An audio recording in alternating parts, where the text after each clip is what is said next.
आज हम बात करेंगे गीता के अध्याय 12 के बारे में, जिसे भक्ति योग, भक्ति का विज्ञान के नाम से जाना जाता है। इस छोटे से अध्याय में आध्यात्मिक साधनों की अन्य सतहों की विशालता, भक्ति मार्ग की सर्वोत्तम कष्टता के महत्व पर प्रकाश डाला गया है। इस प्रश्न के क्या होता है कि वह योग में किन्हें पूर्ण माने? क्या भगवान के साकार रूप में भक्ति करते हैं, या क्या वे निराकार ब्रह्मा की पूजा करते हैं?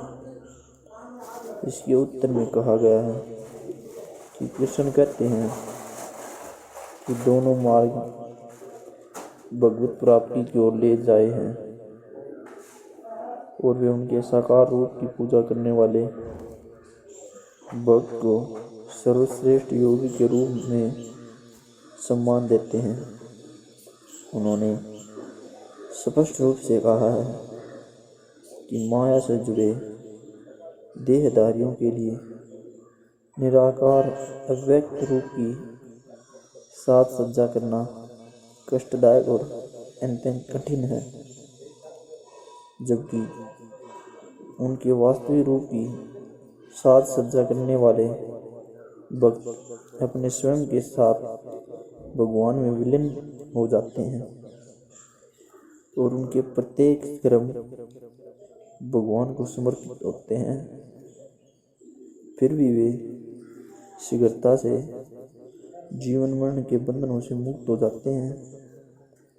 इसलिए श्री कृष्ण अर्जुन को अपनी बुद्धि समर्पित करने और मन को केवल अपनी प्रेममयी भक्ति में स्थिर करने के लिए कहते हैं। बुरा ऐसा प्रेमिका संघर्षमयी आत्म लक्ष्य नहीं होता। इसलिए श्री कृष्ण ने अन्य विकल्प देते हुए कहा है कि यदि अर्जुन अपने मन को पूर्ण रूप से भगवान में एकाग्रसित करने स्थिति प्राप्त नहीं कर सकते हैं, तब उन्हें आध्यात्मिक अभ्यास द्वारा पूर्णतया की श्रेणी को प्राप्त करने का प्रयास करना चाहिए। भक्ति कोई रहस्यमय उपकार नहीं है। इसे नवीनीकृत प्रयास से अंकित किया जा सकता है। यदि अर्जुन इतना भी नहीं कर सकते तो उन्हें पराजय को स्वीकार नहीं करना चाहिए। इसके विपरीत उन्हें केवल श्री कृष्ण के सम्मुख सुख के लिए अपने कर्तव्यों का पालन करना चाहिए। यदि उसके लिए ऐसा करना संभव नहीं है तो उसके अपने कर्मों का त्याग कर देना चाहिए और अपनी आत्मा में स्थिर होना चाहिए। अब श्री कृष्ण कहते हैं कि लौकिक कर्मों से श्रेष्ठ कर्म फल का त्याग करना है, और ज्ञान अर्जुन से श्रेष्ठ कर्म फल का त्याग करना है, जो परम शांति प्राप्त करने के मार्ग की ओर ले जाता है। इस अध्याय के शेष श्लोक में उनके प्रिय भक्तों के अद्भुत गुणों का वर्णन किया गया है, जो भगवान को अत्यंत प्रिय हैं। अर्जुन ने पूछा, आपके अव्यक्त निराकार रूप में पूर्णतः निश्चित होने वाले लोगों से आप किस योग में पूर्ण विश्वास रखते हैं? आनंद में भगवान ने कहा, वे जो मन को मुझ में स्थिर करते हैं और निरंतर दृढ़ विश्वास रखते हैं, पूर्ण श्रद्धा के साथ मेरी भक्ति में तल्लीन रहते हैं, मैं उन्हें सर्वश्रेष्ठ योगी प्रमाणित करता हूँ। लेकिन जो लोग अपनी इंद्रियों को निग्रह करके सर्वत्र संभाव से मेरे प्रमुख सत्य, निराकार, अज्ञानी, निर्वचनीय, अव्यक्त, सर्वव्यापक,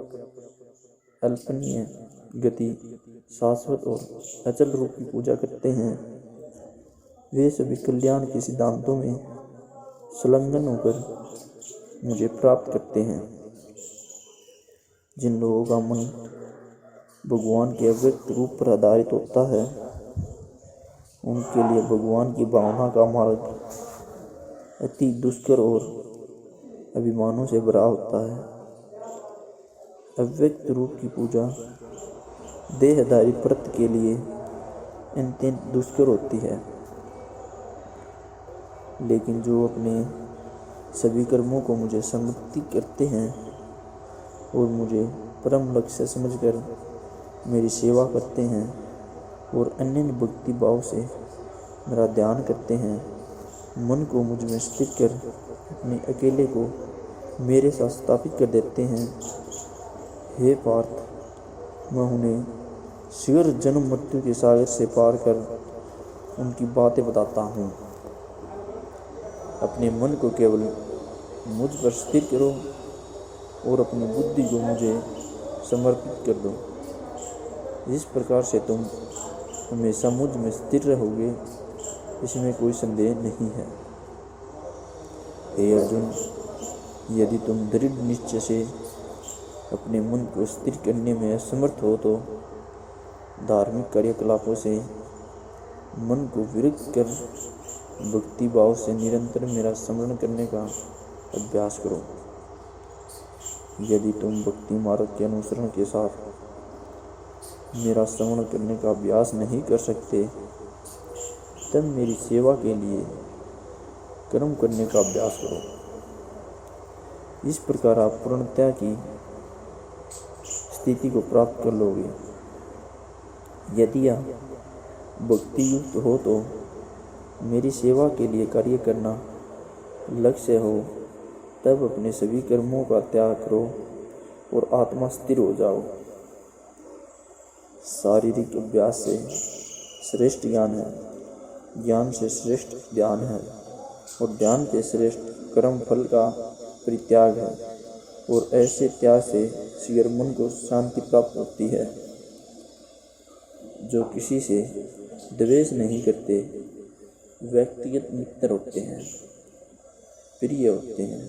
जो भक्त मुझे अति प्रिय लगते हैं, क्योंकि वे स्वामित्व की भावना से अनासक्त और मिथ्या व्यवहार से मुक्त रहते हैं, दुख और सुख में समभाव रहते हैं और सदैव समावान होते हैं। वे सदा तृप्त रहते हैं, मेरी भक्ति में दृढ़ता से दिए जाते हैं। वे आत्म संयम आधार दृढ़ संकल्प के साथ अपना मन और बुद्धि मुझे समर्पित करते हैं। वे जो किसी को उद्यमी करने का कारण नहीं बनते और न ही किसी के द्वारा व्यवस्थित होते हैं, जो सुख दुख में समभाव रहते हैं, भय और चिंता से मुक्त रहते हैं, मेरे ऐसे भक्त मुझे अति प्रिय हैं।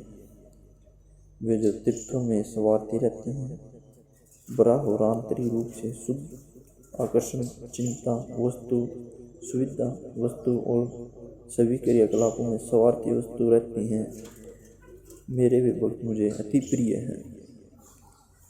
वे जो न तो लौकिक सुखों से हर्षित होते हैं और न ही लौकिक दुखों से निराशजनक होते हैं, तथा न ही किसी हानि के लिए शोक करते हैं और न ही लाभ की लालसा करते हैं। वे शुभ और अशुभ कर्मों का परित्याग करते हैं। ऐसे भक्त जो भक्ति भावना से अधिक होते हैं, मुझे अति प्रिय हैं। जो मित्र और शत्रु एक समान है, मनुष्य और अपमान, संतान और ग्रीष्म, सुख और दुख में समभाव रखता है, वे मुझे अति प्रिय हैं। जो सभी प्रकार के कुसंगों से मुक्त रहते हैं, जो अपनी प्रसन्नता और निंदा को एक के रूप में मानते हैं, जो सदा मौन चिंतन में रहते हैं, जो मिल जाए सम्मिलित रहते हैं, घर गृहस्थी में आसक्त नहीं रहते, वास्तविक बुद्धि, दृढ़ विश्वास मुझ में स्थिर रहते हैं और जो मेरे प्रति भक्ति भाव से बने रहते हैं वे मुझे अत्यंत प्रिय हैं। श्री कृष्ण भक्तों के अन्य साथियों का वर्णन इस प्रकार है। वे जो यहाँ प्रकट हुए वे इस अमृत रूपी ज्ञान का आदर करते हैं और मुझ में विश्वास करते हैं और निष्ठा रखते हैं। मुझे अपना परम लक्ष्य प्राप्त करने पर अति समर्पित होते हैं। वे मुझे प्रिय हैं।